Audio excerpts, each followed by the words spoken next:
2024 saw a lot of great games released throughout the year. Starting all the way in January till December, something good was being released every month. And while I, of course, want to play all of them, I can't always get to all of them. So in this video, I am going to tell you about the 10 best games or my favorite games that I played throughout the year. And as a disclaimer, I am talking about the games that I played. So that doesn't necessarily mean that these games all released in 2024. So without further ado, let's get to that list. And the very first one on this is number 10, Street Fighter 6. Now this is a game that I did not originally pick up and play back when it released.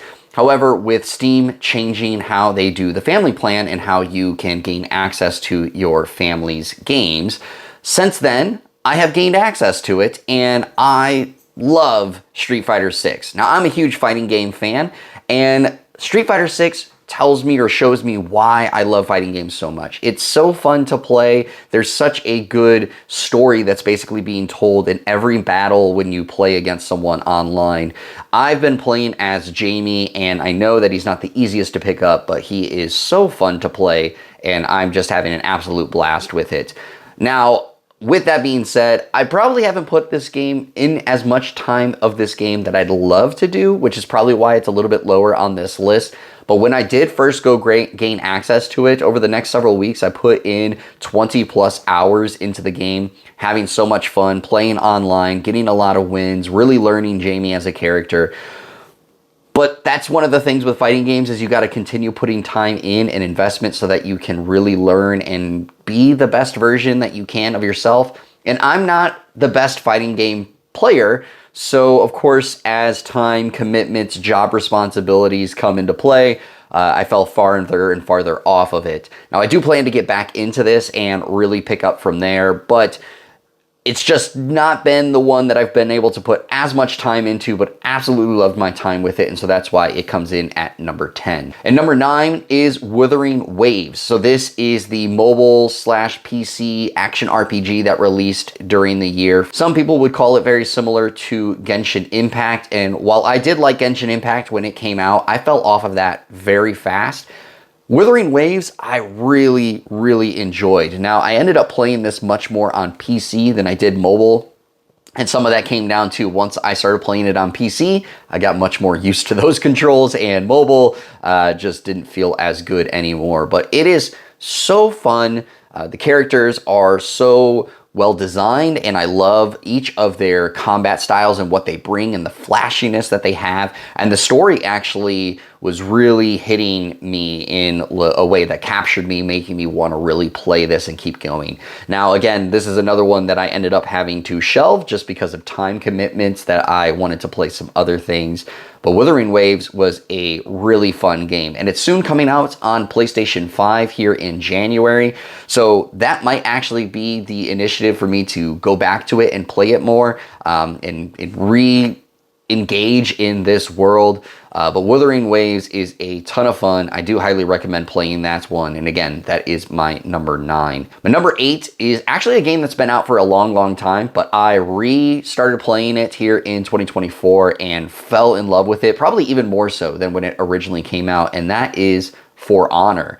So For Honor is an online multiplayer game where you are playing as medieval characters. Some of them are knights, the Vikings, some are samurais, and there's been, of course, DLCs that have brought in some other characters and factions, but it is so fun in playing online, and it's really fun when you have friends to play with. And I think that's why I ended up loving it even more this year than I had in the past, because I regained playing this game and actually ended up playing it with my best friend and some of our other friends.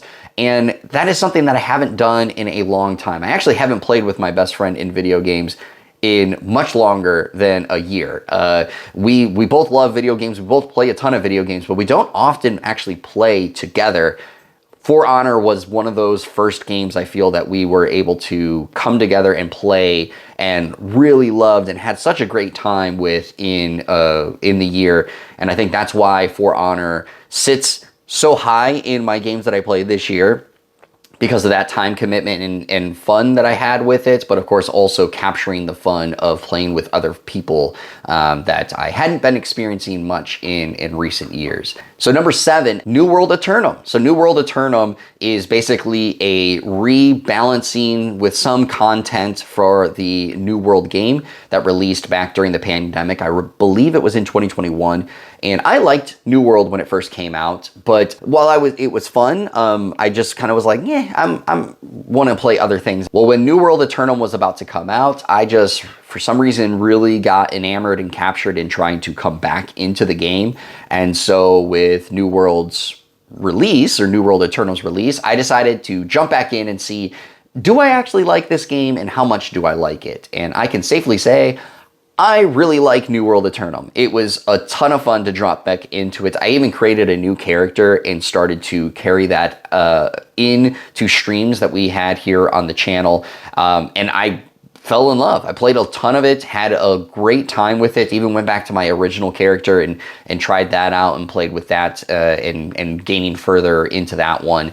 It is definitely one that you're going to have to put a number of hours into, because it's kind of like a RuneScape type game where there is no real class system and there's so many different skills that you can level up and use. So you could like be a lumber person, and you can be a blacksmith, and you can do woodworking, and you can be a jeweler, and then you also can be any class you want. So you can use like gloves that shoot magic out, or you can use swords or guns, things like that. There's a lot of different varieties that you can do with your character, and you can do all of them if you wanted to. So there's a lot of flexibility in how the game plays and unfolds. And I just really liked it. I really enjoyed what the story was bringing to me. Ended up having to kind of put it on the shelf for the bit because of work and job responsibilities, and also house life balance, because of course, as an adult, when you're working 40 hours a week, you still got to take care of, your family. And even though it's just a fur baby and my wife, sometimes you just can't sit all the time that you want to do into a certain game. So that's why New World Eternum is on this list, but of course it's a little bit probably lower in the list that it might have been if I'd able to invest as much time into it as I wanted to. Number 6 is a game that I actually was super excited for when it first got announced, and then kind of tapered off for a long time, and even upon release didn't really like jump out and want to get it until my friends were like, Jeremy, get it. And so I did, and now I love it, which is NCAA College Football 25. This is, of course, a series that had been dormant for a very long time, finally got brought back this year, and there's just something about NCAA college football that hits. I love football games. I love football in general. But again, this was something that I think I fell in love with because of the online aspect that I ended up unfolding with it. I've put in a ton of hours into this game. I'm currently sitting at 45 hours, probably actually a little bit more because PlayStation's hour time frame doesn't always show the most accurate time. But I'm playing an online dynasty with some of my best friends in this game. And I think that's where it's been so fun, is kind of, even though sometimes we're playing by ourselves, we're doing solo, there's still that competitive capturing of banter that's going on with us in our chat, talking about our created teams and how we're recruiting and playing against each other and trying to win to get the national championship. There's just a ton of fun in that still being there that college football brings to the table. And so I think that it is a fantastic game. If you like sports games, if you like football games, NCAA college football is probably that one for you, because there's so much you can do, so fun to be had. And so I'd recommend really checking that one out. At number 5, this is a game that I have not put as much time into it as I would have wanted. And I've actually put in less hours than I have on Metaphor ReFantazio. But while with Metaphor ReFantazio, I feel I still need more time before I really can fully judge it, because I'm a Persona fan. I'm a fan of Atlas games. I know how long they take. And so I kind of feel I'm still just a little too early on Metaphor. This one, I'm far enough along that I can definitely say I really enjoy, and that is Romancing Saga 2: Revenge of the Seven. So this is a remake of a game that was only in Japan, and then we finally got a port of it. I believe the first port came out on the Nintendo Switch, but now this is a full remake. It's the team that made the Trials of Mana remake, and this game is fantastic. It's such a great time The turn-based combat is a lot of fun. If you're not familiar with the Saga games kind of follow a storyline that is kind of open-ended. And I say that in the fact of just like, there is a story, there is a closure to it, but how you unfold it and experience it is kind of up to you. It depends on where you go and what you choose to do. And so Romancing Saga 2 is just such a fun time in trying to experience the story, your characters, how they gain new abilities. They're called glimmers. So it's like if you keep using an action over and over, you may gain a new ability with it. So like if you keep using a sword over and over, you might all of a sudden learn a new sword skill that you can start to use. And the same thing kind of keeps unfolding. So each character doesn't necessarily get locked into a certain class. Of course, they might have a little bit of a preference to start at a class, but you could reshape all the characters if you really wanted to. And the story is about kind of you going and tackling the 7 heroes. So the 7 heroes kind of have been corrupted in some way because of from their original goal of trying to save the world into kind of dooming the world. And so you are trying to figure out or take them down and figure out kind of what's gone on. And so I'm still pretty early in this game. I think I'm only at like 7 or 8 hours, but it was a game I was really looking forward to when it first got announced and following all year long. I got it on day 1, played a lot of it, really enjoyed it. Basically in like 2-3 days, played it for 7 hours. And then of course a new game came out and I was like, I'm gonna shelve this for a second and go back to these other games. So that's where Romancing Saga sits at 5. Probably would be much higher if I got more time into it, but 5 feels like it's at a good spot. At number 4 is a game that I actually did not have any plans of playing. I was not really excited for it until I got bored one night and I had access to the game. So I said, you know what? I'm going to play it, see what other people are talking about, and I can see why people really like it. And number 4 is Balatro. So Balatro is a roguelike poker game made by one person, an indie studio, indie person, I guess I should say. And it's so fun. And it's a lot of fun. Now, I will say I probably still haven't played it enough to really understand why everyone is so over the moon about it. I'm still feeling like I need to play it more to find that out, but at least when it comes to gameplay, simplicity, how it feels, the addictiveness of it, Balatro hits it. It's such a fun game. I've put a ton of hours into it at this point. I didn't start playing it until like 2 weeks ago, and I think I'm already at like 20 hours into it, which may not sound a lot for some people, but for me and how busy I am, that's a lot. I put in a lot of hours in the 2 weeks, and so I'm excited to play more of it. But again, it is a roguelike poker game. So you're trying to get the best hands. You're trying to, of course, beat these certain scores. Instead of trying to do these certain things with poker, you're trying to beat certain blinds and score points. And so some of that is by scoring points off of what the cards are worth when it comes to generating chips, or you're trying to increase your multiplier to end up getting more points and moving things along. And of course, it gets harder and harder as you go on. And while jokers normally don't really matter in poker, in this game, jokers actually serve as variations of things for you to play and change how your hands are seen. So sometimes it might result in more chips for certain cards or hands. It might result in some more multipliers for cards and hands. It's a ton of fun. And then of course, as you keep playing, you won't want to put it down. I'm having a hard time putting it down. I put it down recently just because I had some other games that I got acquired for in Christmas. But I definitely plan to play more of it. So Balatro sits at number 4. At number 3 is a game that you, if you followed here on the channel, might have even seen me play all the way through its entirety. I did start it in 2023, but did finish it here in 2024, and that is Remnant 2. So Remnant 2 is a fantastic game. It is basically a Soulsborne shooting game. I don't know, Remnant is just so fun. The whole Remnant series is a lot of fun. It's hard, it's tough, it can be really challenging and punishing, but at the same time, man, it's so addicting, so good. And Remnant 2 with its generated worlds where everything is adjusting feels fantastic. It's the matter of how you unfold and take down the bosses and go through these various things is a lot of fun.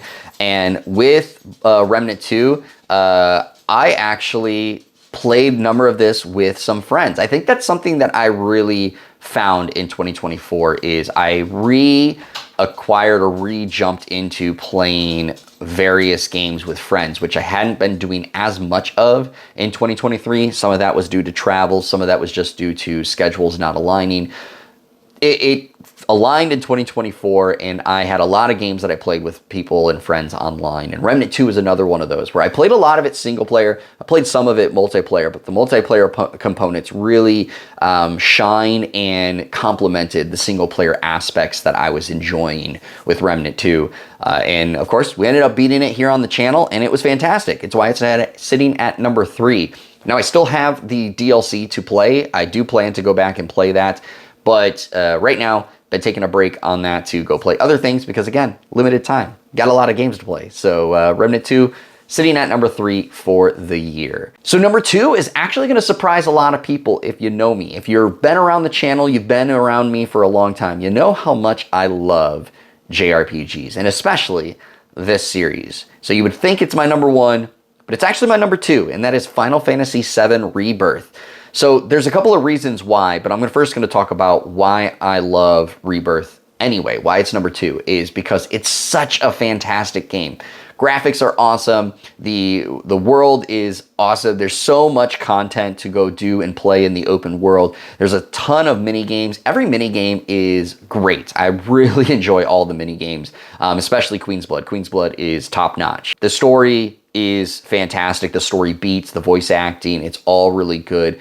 I'm hanging on all the story beats, trying to see what's coming, what's different than the original Final Fantasy VII, how they plan to tell this story, and of course the 3 parts, and this is part 2. But the reason why it's sitting here at number 2 is for basically 2 reasons. The first one is I haven't beat it yet. I put a lot of hours into this game at the moment. I'm currently sitting at 49 hours. I do believe that is off a little bit. That's what PlayStation is showing me on the dashboard. I think I'm actually at 51 hours, so I'm somewhere in that 49 to 51 hour range. And I'm not close to beating it yet. I'm currently sitting just past, I think, halfway in the game. I still have more to go.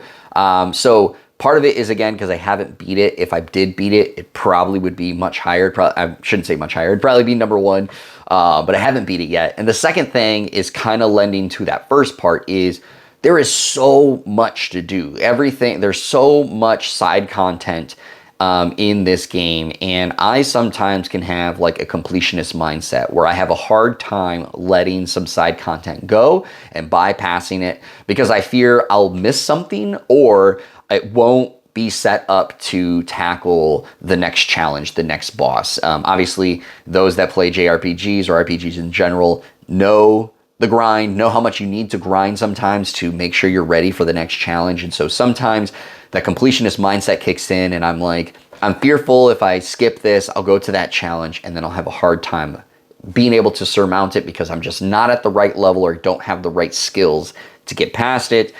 So that's kind of the thing that's also lending into why Final Fantasy VII Rebirth is not number 1, is those 2 main things. But it's such a fantastic game. Highly recommend it. Cannot wait for the 3rd one. And hopefully we won't have to wait too much longer. So number 1 is a game that might be a little surprising, but if you played it, I don't think that you'll be too surprised. And for me, number 1 is Helldivers 2. When this game released, man, it took over my world. It was such a breath of fresh air, and at the same time, it was just a joy to play. Some chaotic joy. And it was another game that I actually played and captured with friends.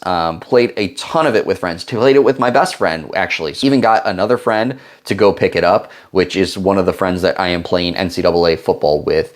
So we're all playing that together, and we were playing Helldivers 2 a ton. I enjoyed it so much that I went through this crazy configuration to try to figure out how I could stream Helldivers 2 from my PS5 while you guys could still hear the party chat audio. And so I had this weird headphones kind of down on my shoulders and all this jazz just so we could stream it here.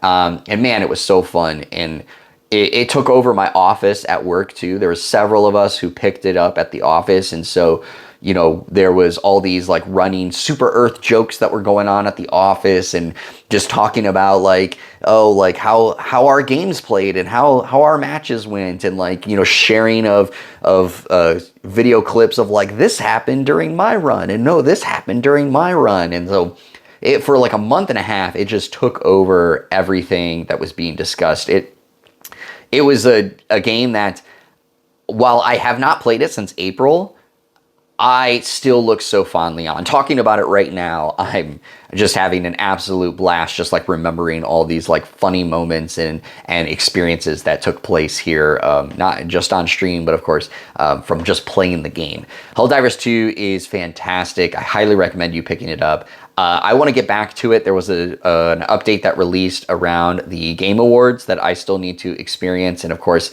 I'm ready to, you know, jump back into being a Helldiver and save Super Earth from all the catastrophicness of the world, of the universe, because Helldivers 2 was a ton of fun.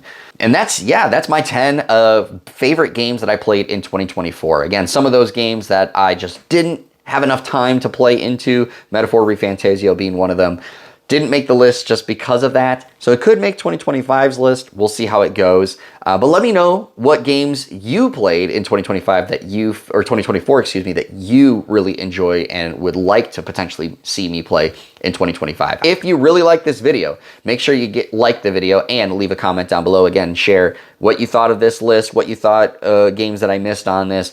Would love to hear it so that I have more things to add to my potential backlog. And of course, if you haven't already, hit that subscribe button. We're trying to continue growing the channel, and every subscriber does help that happen. So with that all said, everybody, as always, stay hydrated, stay healthy, stay safe, and keep on gaming. We'll see you all on the next video. But until then, enjoy yourselves.